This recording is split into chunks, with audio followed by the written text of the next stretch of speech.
Bhachau highway પર એક પછી એક એમ ચાર નાના મોટા વાહનો વચ્ચે અકસ્માત સર્જાતા ભારે આગ લાગી હતી. આગમાં એક પરિવાર ઝપેટમાં આવી ગયો હતો અને દાઝી જતા તેને ગંભીર હાલતમાં સારવાર માટે દવાખાને ખસેડવામાં આવ્યો હતો, જ્યાં 2 વ્યક્તિઓના મૃત્યુ થયા છે. બિનસત્તાવાર મૃત્યુઆંક 4 કહેવામાં આવી રહ્યો છે અને ભારે અફડાતફડી મચી જવા પામી છે. મોડી રાત્રે ટ્રાફિક જામ થઈ ગયો હતો. હવે છે ભચાઉ આમતક ન્યૂઝ બ્યુરોનો એક વિસ્તૃત અહેવાલ. ભચાઉ હાઈવે ઉપર સર્જાયો હતો ભયંકર અકસ્માત. મોડી રાત્રે હાઈવે પર એક સાથે 4 નાની મોટી ગાડીઓ અથડાતા ભારે અકસ્માત સર્જાયો હતો. એક સાથે 4 ગાડીઓ એક પછી એક એમ અથડાતા વાહનમાં આગ લાગવાની ઘટના પણ સપાટી ઉપર આવી હતી.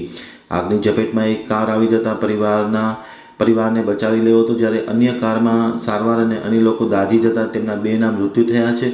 સત્તાવાર રીતે સત્તાવાળાઓ 2ના મૃત્યુ કહી રહ્યા છે, પરંતુ બિનસત્તાવાર રીતે મૃત્યુઆંક વધી જાય તેવી શક્યતા છે. 3 થી 4 વ્યક્તિઓના મૃત્યુ થયા હોવાના બિનસત્તાવાર સમાચાર મળે છે. ફાયર બ્રિગેડ ઘટના સ્થળે પહોંચી કારમાં સવાર થયેલા લોકોને બહાર કાઢી હોસ્પિટલ ખસેડવામાં આવે છે. હોસ્પિટલમાં મોટી સંખ્યામાં લોકો એકત્ર થઈ ગયા છે અને આ ભયંકર અકસ્માતમાં 2 વ્યક્તિઓના મૃત્યુ થયા છે. અન્ય લોકો સારવાર લઈ રહ્યા છે, પરંતુ બિનસત્તાવાર મૃત્યુઆંક 4 સુધી પહોંચે તેવી શક્યતા છે. વધુ વિગત મેળવવામાં આવી રહી છે.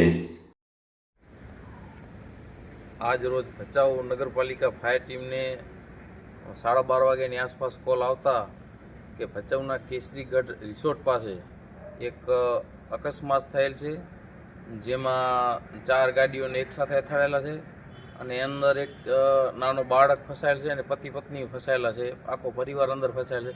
ભચાઉ ફાયર ટીમ તત્કાલિક ઘટના સ્થળે પહોંચી અને જોતા કે નગરપાલિકાના એક કર્મચારીઓ ત્યાં પહોંચી ગયેલ, તેના પતિ પત્નીનો બચાવ કરેલ છે અને અંદર એક 2 વર્ષનો બાળક જે અંદર ફસાયેલ હતો અને સતત આગ ગાડીમાં પકડી જતા સતત પાણીમારો ચલાવી અને એક બોડી રિકવર કરેલ અને પાછળ ટેલરમાં જે 3 અકસ્માત બીજા થયેલા હતા, જે ટેલરમાં એક ડ્રાઈવર ફસાઈ જતા તેમને પણ તેની બોડી રિકવર કરી અને હોસ્પિટલ ખસેડેલ છે.